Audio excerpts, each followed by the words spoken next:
तो फाइनली दोस्तों आप लोग देखोगे oil and natural gas corporation यानी कि ओएनजीसी इसने अपने क्वार्टर 4 के नंबर डिस्क्लोज किए हैं।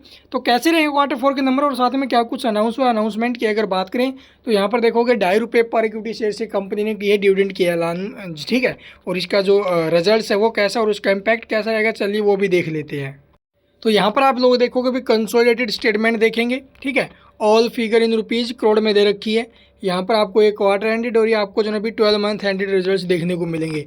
अगर बात की जाए टोटल इनकम की, जो अदर इनकम वगैरह इंक्लूड होकर हमें देखने को मिल रही है, वो यहाँ पर देखोगे भी लगभग 1,69,875 करोड़ की, जबकि प्रीवियस क्वार्टर में क्या थी 1,69,628 करोड़। यानी कि year quarter on quarter basis पर इसकी जो इनकम है वो आप लोग देखोगे इंक्रीज हुई है। और प्रीवियस ईयर के सेम क्वार्टर से कंपेयर करोगे वहाँ पर 1,66,725 करोड़ थी, वहाँ से भी आप लोग देखोगे इनकम में हमें अच्छा खासा जंप देखने को मिल रहा है। और रिवेन्यू फ्रॉम ऑपरेशन यानी कि अदर इनकम वगैरह निकाल कर जो रिवेन्यू है वो भी आप लोग देखोगे भी क्यू ऑन क्यू और क्वार्टर टू क्वार्टर इंक्रीज हुआ है। तो ओवरऑल इसकी इनकम काफ़ी अच्छी देखने को मिली है, चाहे वो 12 मंथ एंडेड में वो 6,92,903 करोड़ से इंक्रीज होकर 6,55,258 करोड़ पर पहुंचते हुए नजर आई है। यानी कि देखो भी ईयर ऑन 12 मंथ एंडेड में इसकी इनकम टूटी है और बाकी इनकम काफ़ी अच्छी देखने को मिली है। इसके बाद देखोगे एक्सपेंसेज यानी जो खर्चे रहे हैं,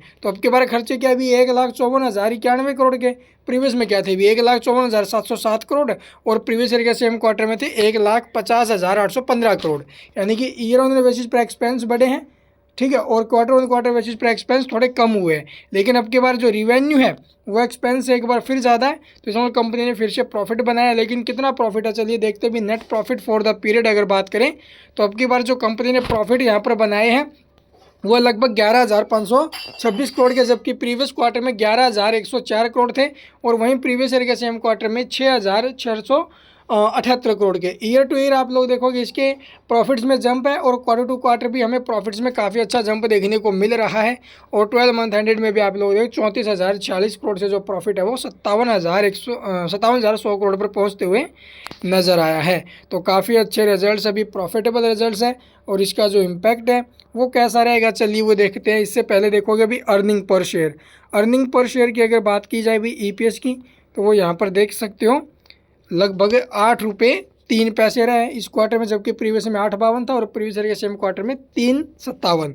तो अब आपको दिखाते हैं भी, देखो एक्सपेक्ट क्या किया गया था, भी लगभग ₹8.03 इसका आया है ना, तो ये ₹11.97 का इसका जो ना भी ईपीएस एक्सपेक्ट किया गया था, ठीक है। कितना ₹8.03 आया, ₹11.97 इसका एक्सपेक्ट किया गया था। यानी कि जो अर्निंग पर शेयर एक्सपेक्ट किया गया था उसके मामले में ये गया भी नीचे, ठीक। उसके बाद आप लोग देखो जो रिवेन्यू एक्सपेक्ट किया गया था इसका, रिवेन्यू फ्रॉम ऑपरेशन आप लोग देखोगे वो किया गया था लगभग